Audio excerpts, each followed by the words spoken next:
5 things you can do to get ready for your Florida move. Yo, I'm Adrienne, longtime Florida Realtor, and I'm here to help you get your Florida life.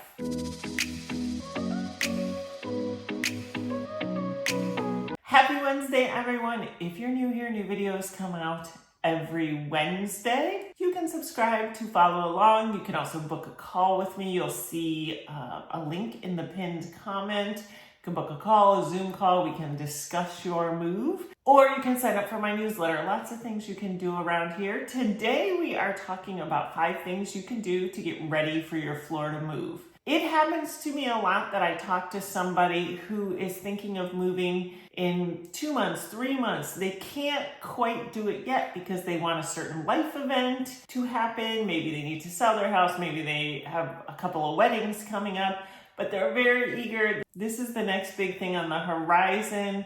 They just can't quite do it yet. So today I thought I would go through some things you can do besides scrolling online and looking at houses. That is, I think you're already doing that if you're watching this channel. These are some things you can do that will make the process easier, that can get you started, that can make you feel like you're making moves towards that move, and that will really help you.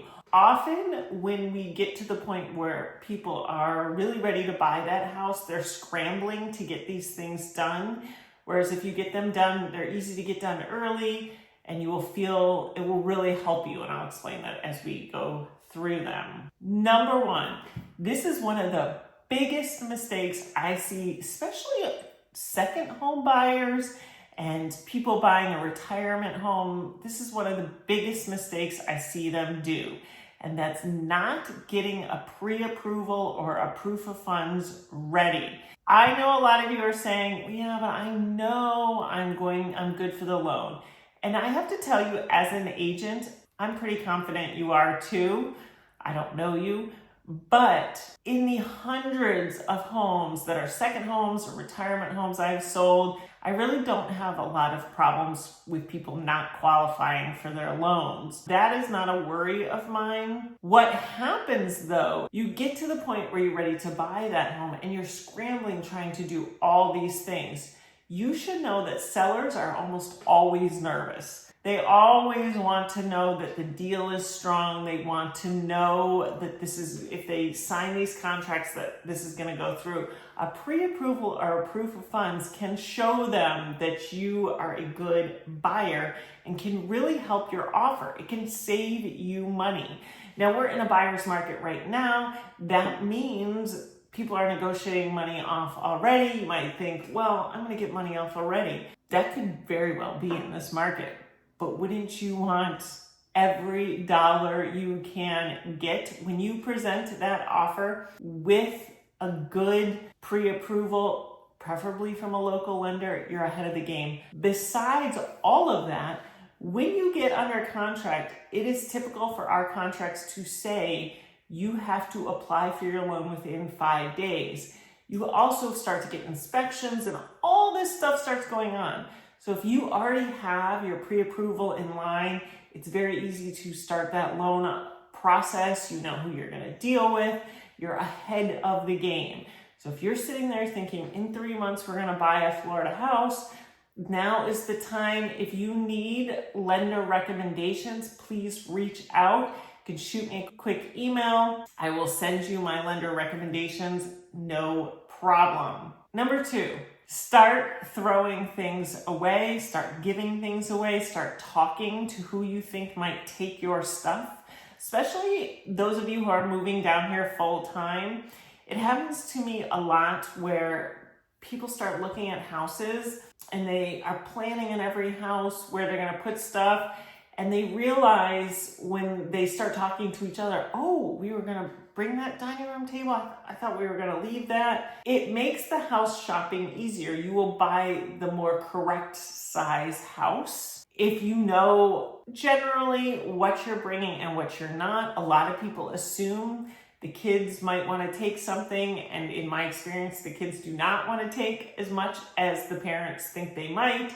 These are discussions you can start having now. You can start making lists now. You can sit on your couch and look around. What do I want to take? and what should I leave? That leads me to number 3, and that is how to decide what to take and what not to take. This is the tip I give all my customers. Personally, you can bring, this is not really my, business. You can bring as much stuff or as little stuff as you want, but as somebody who's seen a lot of people move to Florida, I can tell you, if you're unsure, if you look at an item and think, should I take that to Florida?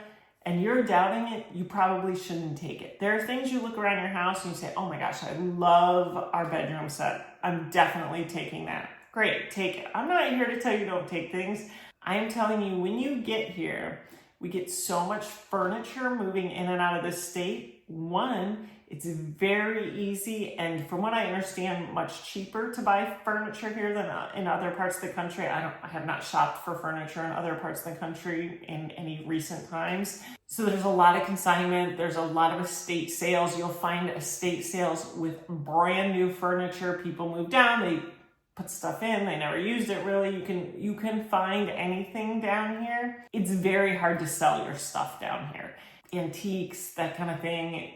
I hear constantly, do you know anybody who would want to buy this? How do I sell these things? Pennies on a dollar from what I understand down here. So just beware, and you have to move it down here. So if you're thinking to yourself, maybe I'll just get it down there and see, no.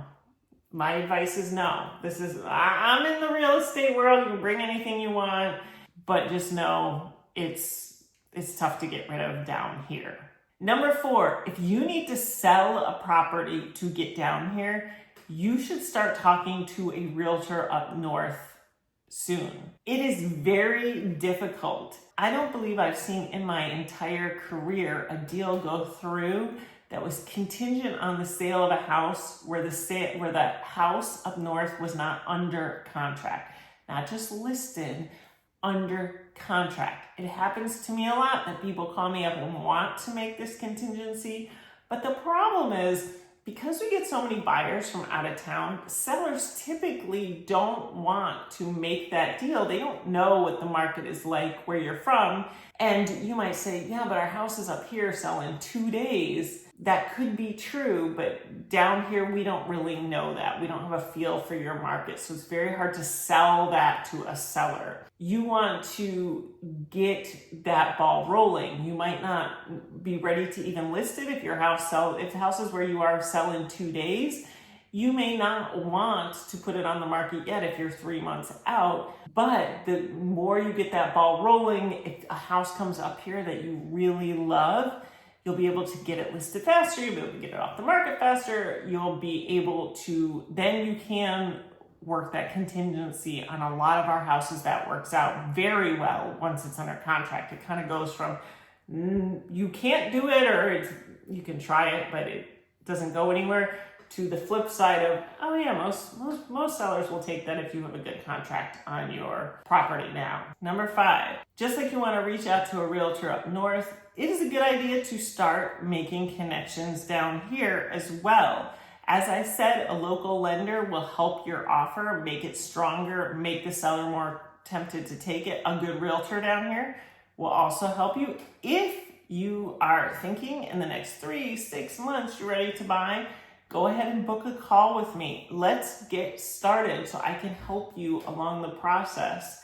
Then when you're ready to buy, it will be very easy. You'll kind of know what you want.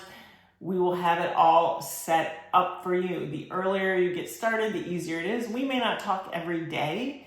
If that's what you're worried about, then I'm going to call you every day. I could not do that with the number of people I have that are down the pipeline. But we can get you set up on a plan to get you where you want to be, to make it feel smoother as you get closer and closer to that purchase time. I hope this helps. If you have any questions, please leave them in the comments, shoot me an email, give me a call, whatever's best for you. Thank you for watching. I will see you next week.